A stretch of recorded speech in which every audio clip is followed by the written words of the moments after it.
자, 지난 영상에서는 이제 열강이 아프리카를 어떻게 분할을 했는가라는 것을 살펴봤다면, 이제는 아시아, 태평양 지역에 대한 분할을 살펴보도록 하겠습니다.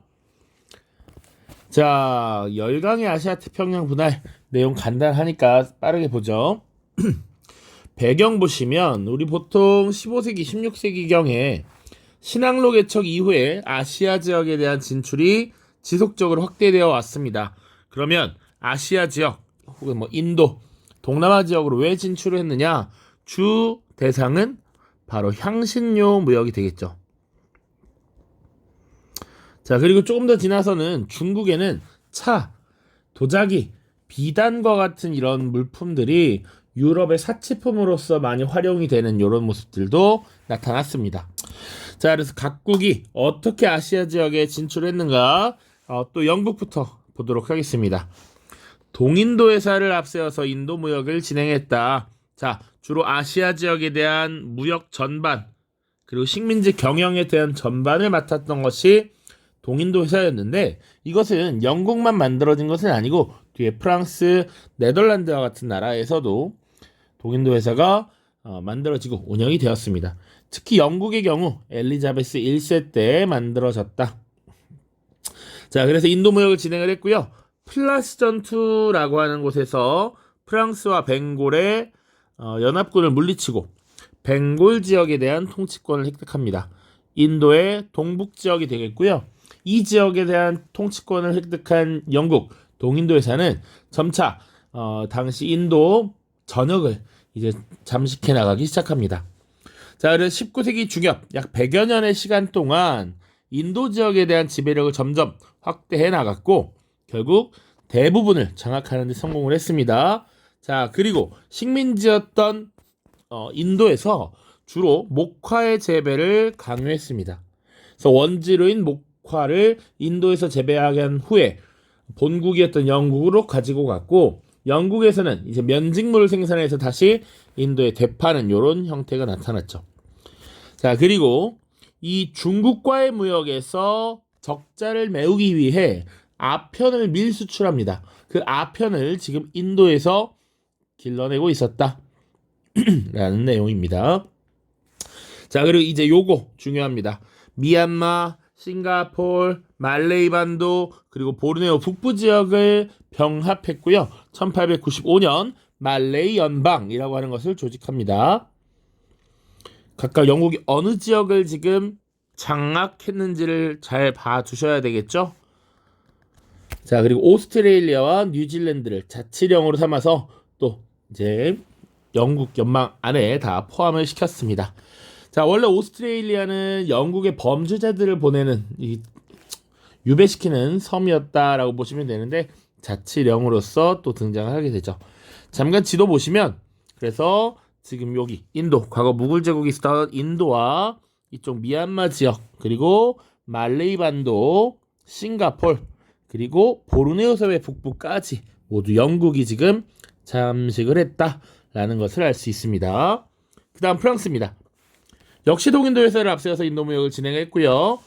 아까 영국이 승리했던 플라시 전투, 프랑스는 패배했을 것이고, 인도에서 영향력을 상실하면서 점점 동쪽으로 더 이동을 했습니다. 그래서 우리가 흔히 동남아 3국이라고 하는 베트남, 캄보디아, 라오스 등을 점령을 했고요. 이들을 묶어서 인도차이나 연방으로 조직을 했습니다. 자, 요거 잘 기억을 해 두셔야 됩니다. 시기 문제로 이 인도차이나 연방이 출제가 된 바가 있다. 자, 어떤 부분에서 출제가 되었느냐? 프랑스에 의해서 수에즈 운하가 건설이 된 것이 있고요. 이 수에즈 운하 건설, 이집트 지역에서 지금 아프리카를 돌지 않고도 지중해에서 홍해로 빠져나올 수 있는 이 운하를 만들게 되는데, 1869년에 건설이 되고요. 그리고 파쇼다 사건이 제시가 됐습니다. 파쇼다 사건 우리 지난 영상에서 다뤘습니다. 1898년 영국의 종단 정책과 프랑스의 횡단 정책이 충돌하면서 지금 나타났던 사건이죠. 남수단의 파쇼다라는 지역에서 충돌의 위기가 있었고, 프랑스의 양복으로 충돌이 무마되었다. 이 사이 시기에 지금 인도차이나 연방이 조직되었는데 요게 한번 출제가 된 적이 있으니까 반드시 기억을 해 두셔야겠습니다. 자, 그 중에서 특히 이제 베트남에 대한 영향력을 어떻게 확보했는가 또 조금 더 풀어서 써놨습니다. 당시 베트남 지역에 프랑스인 선교사들이 파견되어 있었는데 이들이 탄압받았던 것을 구실로 베트남에 진출을 하고 보호국으로 삼으려 했습니다. 그런데 이 베트남 지역에 대한 종주권을 주장하던 청나라와 충돌을 하게 되죠. 이것이 1884년부터 85년까지 벌였던 청프 전쟁입니다. 그 결과로는 텐진 조약이라고 하는 것을 체결했다. 자, 여기 보시면 그래서 지금 영국이 벵골 지역에 대한 영향력을 확보하고 점차 이렇게 동쪽으로 내려갔던 것, 그리고 프랑스는 베트남을 시작으로 해서 약간 이렇게 남으로 그리고 서쪽으로 진출하려 했습니다. 그래서 하나 봐둬야 되는 것, 여기 태국이라고 하는 나라는 어느 나라의 식민지도 되지 않고 독립을 유지했다라고 하는 것이 하나의 또 특징이야. 동남아시아 지역에서 유일하게 독립을 유지했던 태국이라는 나라도 있습니다. 자, 그다음 네덜란드 보죠. 동인도 회사를 앞세워서 주로 인도네시아 지역에 진출을 했습니다.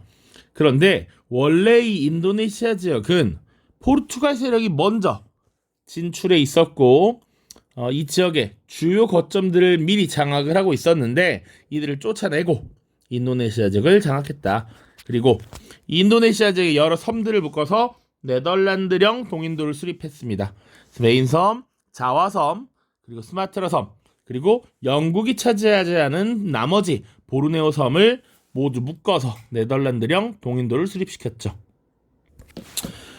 자, 그다음 미국 보시면 무력 시위를 통해서 일본을 개항시켰다. 요게 선지로 출제가 된 바가 있으니까 한번 봐주세요. 자, 그래서 당시 페리 제독이 군함을 이끌고 가서 일본을 강제 개항시켰습니다. 그래서 체결한 조약이 미일 화친 조약이라고 하는 것이 있어요. 이것은 일본의 근대화 과정에서 다시 한번 언급을 하도록 하겠습니다. 1854년. 그리고 하와이 제도 병합을 했고요. 에스파냐와의 전쟁을 통해서 여기서 승리를 거두게 되고 바로 서인도 제도에 있던 쿠바를 보호국으로 삼았고요. 필리핀을 빼앗아서 식민지화했습니다. 원래는 에스파냐의 지배를 받던 필리핀을 미국이 식민지배하게 되었다. 그리고 괌도 식민지화하게 되었습니다. 자, 그리고 독일 보시면 태평양의 비스마르크 제도, 마셜 제도 등을 여러 섬들을 점령해서 독일의 영토로서 합병을 했고요. 그리고 3B 정책을 추진했다라고 이야기를 했었습니다. 영국의 3C, 독일의 3B. 독일의 3B는 베를린, 비잔티움, 바그다드 세 개의 도시를 연결하려고 했던 것이고요. 특히 이 비잔티움과 바그다드 사이에 철도를 연결해서 물자를 운송하고 시장을 개척하려는 이런 움직임이 나타났다라고 보시면 되겠습니다. 마지막으로 러시아는 시베리아 지역을 개척했고요. 남하 정책을 꾸준히 실시함으로써 흑해 방면에서 오스만 제국을 압박했습니다. 바로 밑에도 지도가 있지만 여기 가운데 있는 게 흑해죠. 여기가 흑해입니다. 그래서 이 흑해 지역으로 점차 압박을 해 나가는 이런 모습들이 나타났죠. 자, 요 정도 보시면 되겠습니다. 오른쪽에도 지도 한 번 더 마지막으로 확인해 보시고요. 여기 자와섬, 스마트라 섬, 보르네오 섬입니다. 각각 묶어서 네덜란드가 네덜란드령 동인도를 구성했다. 자, 그리고 추가로 하나만 더 이야기를 하자면 여기 말레이 반도 중엽에 무역 거점으로 성장한 도시가 하나 있습니다. 바로 물라카라고 하는 도시가 있어요. 신항로 개척 이후에 최고의 무역 거점 중에 하나였습니다. 이 물라카에 대한 주도권이 사실 계속 바뀌어요. 첫 번째는 원래 신항로 개척에 가장 먼저 앞장섰던 포르투갈이 이 지역을 장악을 하고요. 그리고 네덜란드가 이 지역을 다시 가져가게 됩니다. 그 이후 마지막 지금 말레이 연방 안에 포함되어 있죠. 영국이 이 지역을 다시 점령한다. 이 정도로 구분을 하셔야겠습니다. 포, 내, 영 순으로 물라카를 가져갔다. 자, 밑에는 이제 네덜란드 정부의 인도네시아 지배를 비판하는 이런 글을 하나 가져왔습니다. 그래서 당시 이 열강들이 아시아 지역에 대한 경제적 착취를 어떻게 행했는지 잘 보여주는 사례라고 볼 수 있어요. 보시면 네덜란드 정부는 그들의 땅, 자와인들의 소유지에 정부가 원하는 품목을 의무적으로 재배할 것을 강요했다. 그리고 생산된 농산품을 정부가 아닌 제3자에게 파는 경우에는 처벌했다. 무조건 정부에게 팔도록 했고 정부가 그것을 관리하도록 한 것이었죠. 그리고 가격마저 자기 마음대로 정해서 구입을 했습니다. 그러다 보니 다양한 상품 작물을 재배하지 않고 그러다 보니 생계에 필요로 하는 작물들이 부족해졌고 기아로 인해서 죽게 되는 경우가 있었다라는 것이죠. 그래서 당시에 주로 서구의 열강들이 아시아 지역에 행했던 이런 농업 경영 형태를 플랜테이션 농업이라고 하고요. 주로 강요했던 작물이 상품 작물이라고 할 수 있는 차, 커피, 사탕수수들을 재배하도록 했습니다. 그리고 주로 한 가지 작물만을 재배하게는 단작형 농업을 강요하게 됩니다. 자, 그러다 보니 사실은 이 사람들의 생존을 위한 작물들의 재배는 등한시되었고 열강들의 경제적 이익을 위한 경제적 이익에 최적화된 이런 농업 분야가 지속이 되었던 것이죠. 이런 것들을 고발하는 막스 하벨라르라고 하는 소설을 지금 담아왔습니다. 한번 읽어보시면 될 것 같고요. 나머지 문제 풀도록 하겠습니다. 지난 영상에서 138, 139 다 풀었고요. 140쪽만 빨리 풀어보죠. 먼저 교과서부터 보고 오겠습니다. 자, 교과서 168쪽입니다. 열강의 아시아 식민 지배라고 되어 있고요. 사실은 열강이 동인도 회사라는 걸 세워서 그것들을 앞세워서 아시아 지역에 진출했는데 동인도 회사에 대한 자세한 설명이 조금 나와 있으니까 한번 보도록 하죠. 자, 영국의 동인도 회사의 경우에는 플라시 전투 이후에 무굴 황제로부터 벵골 지방의 통치권, 조세 징수권을 인정받고 인도 전역을 장악하기 위한 발판을 마련했습니다. 그런데 이런 동인도 회사라는 게 비단 영국만 만든 건 아니었다. 영국, 프랑스, 네덜란드 같은 여러 나라들이 만들었고 아시아 무역을 독점하기 위해 만든 것이었습니다. 그래서 보통 무역뿐만 아니라 정부로부터 정치, 군사의 실권까지 위임받아서 식민지 경영에도 직접 나섰습니다. 군대도 보유했고요. 외국의 선전포고까지 할 수 있었습니다. 그 이후 영국의 동인도 회사는 세포이의 항쟁이라고 하는 인도 민중 저항에 의해서 그것이 계기가 돼서 해산이 되었고 나중에는 영국 정부가 직접 인도를 지배하는 모습이 나타납니다. 19세기 중후반에 되면 이런 모습이 나타납니다. 자, 쭉 본문 내용은 읽어보시면 될 것 같고요. 왼쪽 인도와 영국의 면공업 보시면 인도가 유럽 지역에 수출한 면직물은 영국의 진출이 확대되면서 사실상 추락했고요. 영국이 아시아 지역에 수출한 면직물이 크게 늘어나는 모습을 보이고 있죠. 자, 그래서 영국의 영향력이 강해지면서 인도에서는 원재료라고 할 수 있는 면화를 재배해서 이 면화를 영국이 죄다 사가고요. 영국은 면직물을 제작해서 인도에 판매를 하는 이런 모습들이 나타났습니다. 자, 이 정도 보시면 되겠습니다. 뒤에 동남아시아 지역의 독립운동과 관련해서는 우리 인도의 민족운동을 다룰 때 한 번에 묶어서 살펴보도록 하겠습니다. 교과서 다 봤고요. 문제 풀도록 하겠습니다. 자, 140페이지입니다. 2022년 9월 모의평가 15번 문항 보도록 하죠. 가국가에 대한 설명으로 옳은 것은 이라고 되어 있습니다.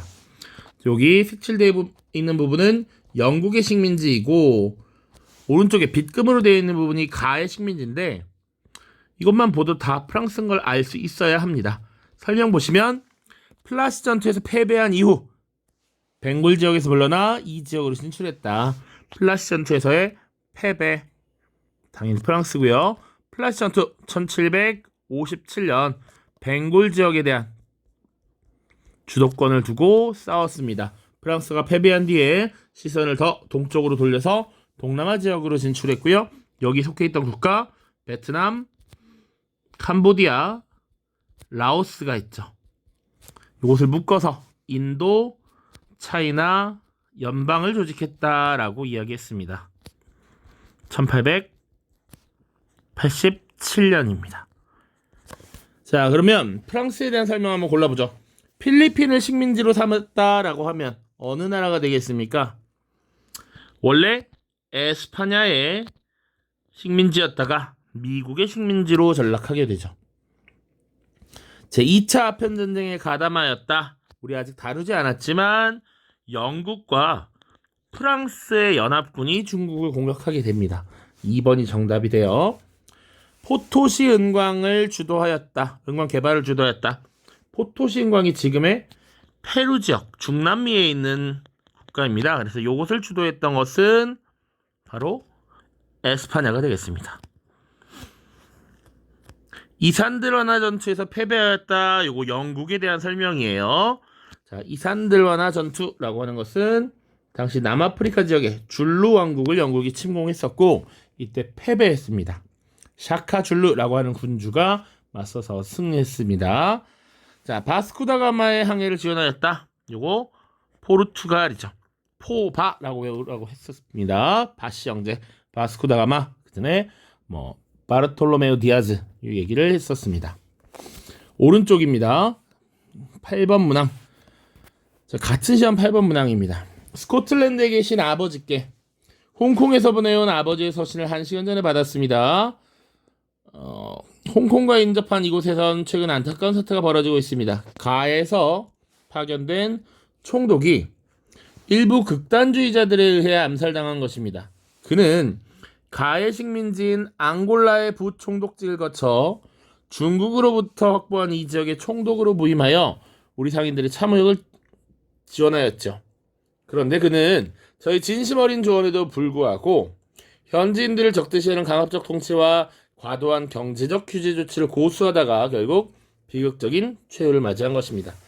요게 힌트가 되게 치사하게 조금 나와 있죠. 앙골라의 부총독직, 그리고 조금 더 보면 중국으로부터 확보한 이 지역, 그리고 홍콩과 인접했다. 요거 마카오를 얘기하는 거거든요. 마카오 지역에 대한 것, 그리고 아프리카의 앙골라를 식민지배한 것, 바로 포르투갈에 대한 설명입니다. 포르투갈이 아프리카 지역에서 앙골라, 모잠비크를 식민지배했다 라고 했었습니다. 자, 그러니까 한번 정답 찾아보죠. 네덜란드의 무역 거점을 빼앗겼다. 요거 맞나요? 인도네시아 지역에 대한 거점을 빼앗겼지. 맞습니다. 1번이 되겠습니다. 2번. 아스테카 제국과 잉카 제국을 정복한 것은 에스파냐가 되겠고요. 무적 함대를 격파하고 동인도 사회를 설립한 건 영국의 엘리자베스 1세를 얘기하는 것이고, 리비아를 중심으로 북아프리카 식민지를 건설한 것은 이탈리아, 레오폴드 2세 통치하에 콩고 일대를 장악한 것은 벨기에가 되겠습니다. 자, 마지막 최근 수능이었습니다. 가나 국가 사이의 관계에 대한 설명으로 옳은 것은 북서아프리카의 탕헤르에서 충돌 위기에 직면하였던 가와 나의 갈등은 미국 시어더 루즈벨트 대통령의 중재를 일단 봉합되었다. 하지만 또 한 차례의 대치 상황이 발생하면서 양국의 대표단은 1년의 회담을 진행하여 합의안을 도출하였다. 지금 2번 충돌했대. 2번 충돌. 또 가는 토고와 카메룬의 대부분 지역에 대한 주요 권익을 확보했고, 나는 콩고 강유역의 일부 지역 이외에도 서아프리카에 있는 자국령을 통해서 사하라 사막 일대에 대한 안정적인 지배권을 행사할 수 있게 되었다. 이후 아프리카에서 양국 간의 긴장 관계는 완화될 것으로 보인다. 가는 토고와 카메룬을 식민 지배하고 있어. 가는 지금 독일을 이야기하는 것이고, 자, 이 탕헤르라고 하는 도시가 사실은 모로코라고 하는 국가의 도시입니다. 그리고 독일과 두 번 충돌했다라고 했으니까 나는 프랑스가 돼. 프랑스. 자, 그래서 보죠. 아직 보기가 안 배운 것들이 많습니다. 전략무기 제한협정 솔트를 체결하였다. 이것은 2차 대전 이후에 미국과 소련을 중심으로 한 제1세계와 2세계가 핵무기 등 무기 경쟁을 계속했기 때문에 이런 위기를, 그리고 이런 무기, 군비 경쟁을 좀 줄이자라고 해서 미국과 소련이 체결한 협정입니다. 1972년이 되겠고요. 얄타 회담에서 대일전 참전 문제를 논의하였다. 얄타 회담은 1945년 5월에 있었던 회담인데 주로 소련의 대일전 참여 문제를 논의했습니다. 그래서 미, 영, 소에 해당합니다. 팽창 정책을 추진하여 파쇼다 사건을 일으킨 것은 1898년 영국과 프랑스에 대한 설명이고요. 알자스 로렌 지방의 지배권을 둘러싸고 갈등을 빚었다. 알자스 로렌 지역. 요것이 정답이 되겠죠. 그러니까 프로이센과 프랑스의 전쟁 때, 그리고 이것을 1차 대전 때 프랑스가 다시 찾아오죠. 그러니까 두 차례 이 지역에 대한 지배권을 둘러싸고 협정이 일어납니다. 1871년 보불 전쟁, 프로이센, 프랑스 전쟁. 프로이센이 독일의 전신이니까요. 그리고 1차 대전이 끝나면서 프랑스가 알자스 로렌 지역을 다시 빼앗아 오게 되죠. 5번 대서양 헌장이라고 하는 것은 1940년, 41년에 있었던 협정인데 미국과 영국의 대표가 모여서 2차 대전이 끝난 뒤에 어떤 평화를 원칙으로 삼을 것인가 라고 이야기를 하게 됩니다. 미국의 루즈벨트 대통령과 영국의 수상이었던 윈스턴 처칠입니다. 정답은 4번이다. 자, 고생 많았고요. 다음 영상에서는 이제 중국의 개항과 근대운동 살펴보도록 하겠습니다. 모두 고생 많았습니다. 안녕.